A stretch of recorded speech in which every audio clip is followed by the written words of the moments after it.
আসসালামু আলাইকুম। আমাদের সামনে দেখতে পাচ্ছেন এটা হচ্ছে তাইওয়ান কিং জাতের পেঁপের একটা বাগান, মোটামুটি ১.৫ বিঘার একটা প্রজেক্ট। তো এখানে সন্ধ্যাকালীন সময়ে বিভিন্ন ধরনের কীট পতঙ্গ এবং গাছের বিভিন্ন সমস্যার সমাধানের জন্য আমরা আজকে কীটনাশক প্রয়োগ করছি। এখন একটু কথা বলি কী ধরনের কীটনাশক ব্যবহার করছি, তাহলে আপনাদের সুবিধা হবে। এই গাছের বয়স ৬৩ দিন।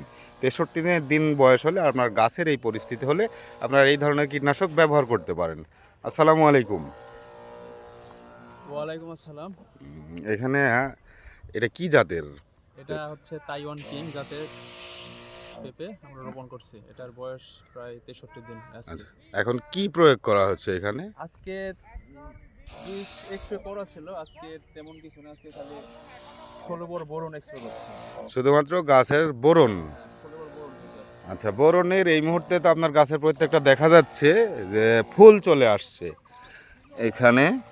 তো এই ফুল আসার সময় বোরন স্প্রে করলে কি ধরনের উপকারিতা পাওয়া যাইতে পারে একটু যদি বলতেন। এখন বোরনটা এই কারণে এক্সপ্রে করা হচ্ছে, পেঁপে গাছের ভিতরে বিভিন্ন রকম আঠা জন্মায়, যে ছোট ছোট পরিমাণের যে আঠাটা হয়, এটা বোরন এক্সপ্রে করলে এটা ক্লিয়ার হয়ে যায়।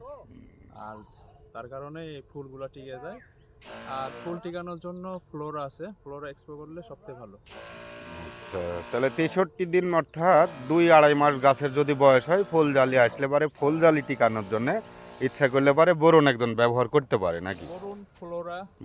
ফ্লোরাটা হচ্ছে আপনার ফুল জালি যদি ধরে পড়ে যায় সেই ক্ষেত্রে কাজ করে ভালো। সেক্ষেত্রে ঝরে পড়ছে না, সেক্ষেত্রে আমরা আর কি ইয়াটা দিচ্ছি, বরুণটা এক্সপ্রে করছি। তাইলে এটা হচ্ছে দেখানোর চেষ্টা করলাম ৬৩ গাছে পেঁপে গাছের কী ধরনের যত্ন নেবেন। আশা করছি ভিডিওটি আপনাদের জন্য সহায়ক হবে। আর এই ধরনের ভিডিও পেতে অবশ্যই আমাদের চ্যানেলটির সঙ্গে সবসময় সম্পৃক্ত থাকবেন এবং আমাদের পরবর্তী যে ভিডিওগুলো আসবে এগুলো দেখতে আমাদের চ্যানেলটি সাবস্ক্রাইব করে রাখবেন।